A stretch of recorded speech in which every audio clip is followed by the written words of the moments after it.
लगने के अपने आप में बड़े साइंटिस्ट जो हैं वही नासा तक पहुंचते हैं, फिर वो स्पेस स्टेशन तक जाना, फिर वहाँ पे बाकायदा अपनी खिदमात अंजाम देना। अस्सलाम वालेकुम, नमस्ते, सत श्री अकाल। उम्मीद करता हूँ ठीक होंगे, खुश होंगे। दोस्तों जा रहे हैं, खुश रहें, माँ बाप का ख्याल करें, क्योंकि माँ बाप हैं तो सभी कुछ है। दोस्तों आज की हमारी वीडियो लेटेस्ट है, बहुत इंटरेस्टिंग टाइटल है, तो चलते हैं वीडियो की तरफ। USA will send an Indian to space in 2024, huge statement in NASA. देखते इस खबर में क्या है, स्टार्ट करते हैं वीडियो को।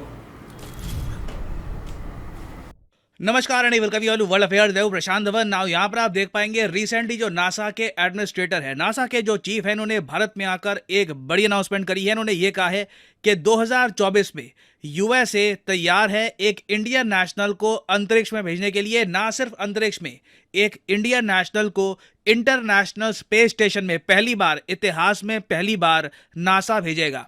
उसके अलावा इन्होंने ये भी कहा है कि दोनों देश तैयार है कि पहले क्वार्टर में, मतलब कि 2024 के पहले 3 महीने में, जो निसार सैटेलाइट है जो यूएस और इंडिया दोनों ने मिलकर बनाई है, ये भी इंडिया लॉन्च करेगा। और साथ ही साथ यूएसए ने एक बड़ी अनाउंसमेंट ये भी करी है कि इंडिया का जो खुद का space station eventually India build करेगा, उसमें भी यूएस इंडिया का साथ देने को तैयार है। US ready to help India build its own space station. तो डिस्कस करते हैं इस टॉपिक को इन डेप्थ, बहुत कुछ यहां पे आपको जानने को मिलेगा। मगर आगे बढ़ने से पहले आपसे पूछूंगा एक क्वेश्चन ये है कि 2023 का बुकर प्राइज किसे मिला है? ये है यहाँ पे आपकी options: Paul Lynch, Jeffrey Archer, Nicholas Sparks या फिर सलमान रुश्दी। बहुत न्यूज में है ये टॉपिक, पता होना चाहिए आपको इसके बारे में।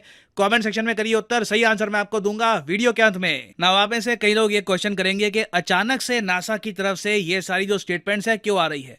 वेल, रिसेंटली नासा के जो एडमिनिस्ट्रेटर है, ना एडमिनिस्ट्रेटर का मतलब होता है कि नासा के चीफ हेड आप कह लीजिए नासा के, तो नासा के जो 14th एडमिन है ये है बिल नेल्सन। ये रिसेंटली 2 कंट्रीज के टूर पे गए। पहला देश यूनाइटेड अरब एमिरेट्स और दूसरा देश इंडिया। यूएई का टूर आप कह लीजिए इतना इंपैक्टफुल था नहीं, कुछ ज्यादा अनाउंसमेंट वहां पर नहीं हुई। इंडिया की जो इनकी विजिट है ये बहुत ही इंपॉर्टेंट है। यहाँ पे आप देख पाएंगे इन्होंने ट्वीट करी है, touch down in India, ready to embark on a week of engaging meetings. 1 हफ्ते तक ये भारत में रहेंगे, मेजर अनाउंसमेंट्स करेंगे, मोदी जी से मिलेंगे मोस्ट प्रोबब्ली, और स्पेस में इंडिया और यूएस मिलकर आगे कैसे बढ़ सकते हैं इस पर डिस्कशन किया जाएगा। और यहाँ पे आप देख पाएंगे जो यूएसए के एम्बेसडर हैं टू इंडिया, एरिक गारसेती, ये वेलकम कर रहे हैं नासा के एडमिन का। और इसी दौरान इन्होंने ये बड़ी स्टेटमेंट दी है कि USA will send an Indian to the International Space Station. Now आपको याद होगा आज से कई महीने पहले मैंने एक वीडियो बनाई थी जिसपे मैंने आपको बताया था कि इवेंचुअली ये आपको देखने को मिलेगा। और यहाँ पे आप देख पाएंगे ये वीडियो करीब 5 महीने पुरानी वीडियो है। इसका टाइटल है India to sign Artemis accord. और इस वीडियो में मैंने आपको बताया था करीब 9:20 के आसपास, यहाँ पे आप देख पाएंगे इंडिया और यूएस ने अनाउंस किया है कि एक जॉइंट एस्ट्रोनॉट मिशन लॉन्च किया जाएगा to the International Space Station. और उसके अलावा व्हाइट हाउस ने भी इससे रिलेटेड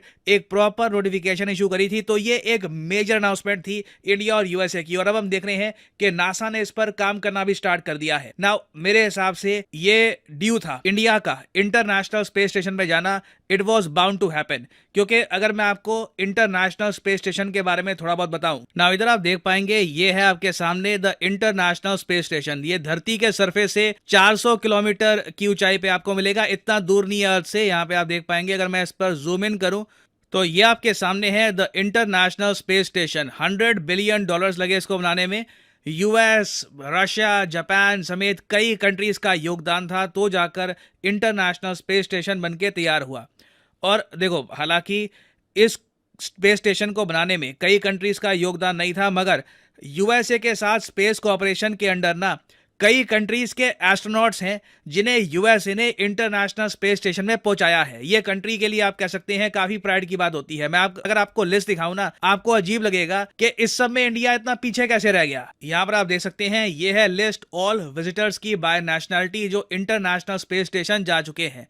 यूएसए के सबसे ज्यादा गए हैं 153, उसके बाद रशिया के, जापान, इटली, जर्मनी, ये सब कंट्रीज तो होंगे ही क्योंकि इंटरनेशनल स्पेस स्टेशन को बिल्ड करने में इनका क्रिटिकल रोल था। मगर नीचे आप अगर देखो, इजराइल आपको दिखेगा, ब्राजील आपको दिखेगा, Malaysia, south Africa, south Korea, Spain, UAE, United Arab Emirates. I mean ये सब कंट्रीज भी हमसे इस मामले में थोड़ी सी आगे थी। अब हालांकि आप ये भी कह सकते हैं हमने कभी इंटरनेशनल स्पेस स्टेशन में जाने को ना इतनी प्राथमिकता दी नहीं है। ऐसा नहीं है कि साइंटिफिकली हम इनसे पीछे रह गए, क्योंकि अगर मैं बहुत ज़्यादा देसी भाषा में अगर मैं बात करूं तो इंटरनेशनल स्पेस स्टेशन में ना इन सब कंट्रीज़ के जो एस्ट्रोनॉट्स हैं इनकी घूमी होती है। लिटरली कहते हैं ना, घूम के आ जाओ, बस घूमी हो गई, बस घूम के आप गए वहाँ पर, देख लिया जी ये इंटरनेशनल स्पेस स्टेशन है, ग्रेविटी नहीं होती यहाँ पर, ये एक्सपेरिमेंट्स हो रहे हैं, कुछ फोटोज ली, कुछ वीडियोज ली, वापस आ गए, दैट्स प्रीटी मच इट।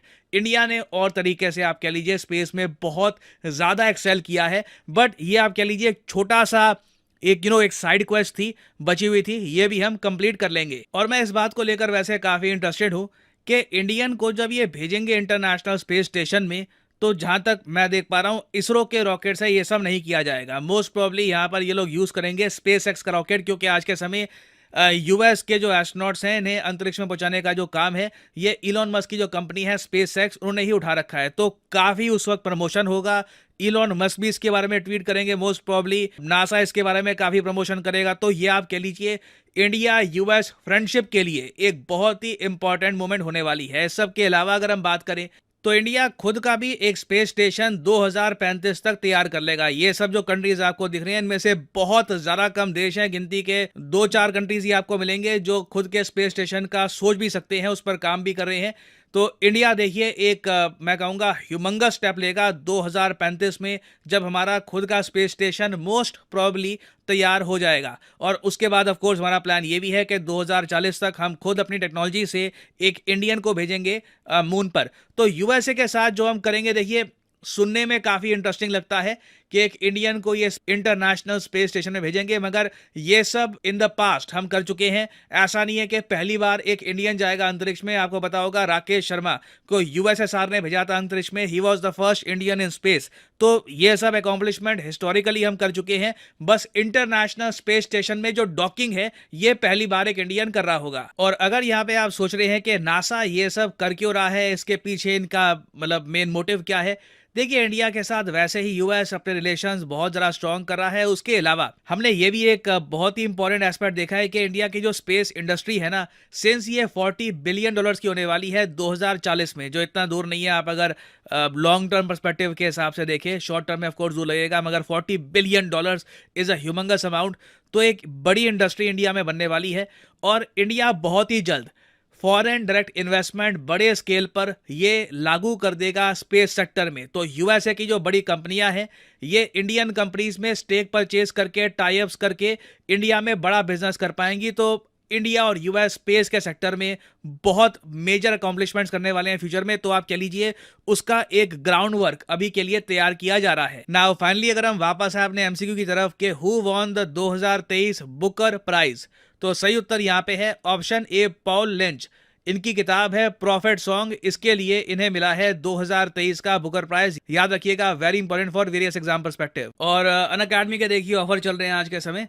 ये जो ऑफर्स हैं इनको आप यूज कर सकते हैं टू गेट डिस्काउंट। तो कमेंट सेक्शन में लिंक आपको मिल जाएंगे, आप यहाँ पर कोर्स ओपन करके यू कैन। जी जनाब, अब चंद्रयान के बाद लोगों को एहसास हो रहा है, दुनिया को एहसास हो रहा है कि इंडिया स्पेस में किसी से पीछे नहीं है। और इस एक्ट से, यूएसए या नासा के एक्ट से ज़ाहिर सी बात है इन फ्यूचर ताल्लुकात भी बेहतर होंगे। और कहीं ना कहीं एक तो टेक्नोलॉजी में आगे होना और फिर सस्ता तरीन मिशन यानी चंद्रयान या गगनयान जो भी है, मतलब आपकी जो कॉस्ट है वो उनसे कई गुना कम, ये सबसे ज़्यादा हैरान कुन बात है। तो कहीं ना कहीं नासा और यूएसए इंडिया से ताल्लुकात बेहतर बनाने के लिए, और फिर दूसरी चीज़ ये है कि इंडियंस अब किसी भी फील्ड में एक डेवलप कंट्री जो होता है या डेवलप कंट्री के जो नागरिक होते हैं वो दुनिया के हर कोने में, हर जगह, हर फील्ड में होते हैं। स्पेस में ऐसा मैं समझता हूँ, स्पेस एक ऐसी फील्ड है या नासा एक ऐसी जगह है जहाँ पर हर किसी का होना पॉसिबल नहीं है। बहुत ही ख़ास लोग, बहुत ही ज़्यादा यूँ समझ लें कि अपने आप में बड़े साइंटिस्ट जो हैं वही नासा तक पहुंचते हैं। फिर वो स्पेस स्टेशन तक जाना, फिर वहाँ पे बाकायदा अपनी खिदमात अंजाम देना या अपना काम करना, तो ये अपने आप में गर्व की बात है इंडियंस के लिए। एक पूरी डॉक्यूमेंट्री थी, एक फ़ीमेल थी जिन्हें मतलब है कि पूरी उनकी एक डॉक्यूमेंट्री में बताया गया था कि बचपन से उन्हें सितारे और इस तरह की चीज़ें देखने का शौक़ था। फिर इन फ्यूचर वो इस पर तालीम हासिल की। फिर वो मतलब पहला ही उनका मिशन था मेरे ख़्याल में, जिसमें वो क्रैश हो गया था उनका जो मिशन था। तो वो बड़ी मतलब है कि एक लेडी, फर्स्ट लेडी थी इंडियन, जो मतलब है कि स्पेस पे गई थी। तो वो भी अपने आप में एक इंडिया के पास इतिहास है। अभी इस वीडियो में एक और शख्स का भी जिक्र किया है कि इससे पहले भी इंडियन जा चुके हैं। तो बहुत गर्व की, बहुत खुशी की बात। ये तो झलकियां हैं, ये तो स्टार्टअप है, आगे देखते हैं होता क्या है। हर फील्ड में आपको इंडियन दिख रहे हैं, पूरी दुनिया में अपना एक टैलेंट को मनवा रहे हैं और दुनिया इसको एक्सेप्ट भी कर रही है। दोबारा किसी और वीडियो के साथ आपसे मुलाकात होगी, जब तक के लिए अल्लाह हाफ़िज़।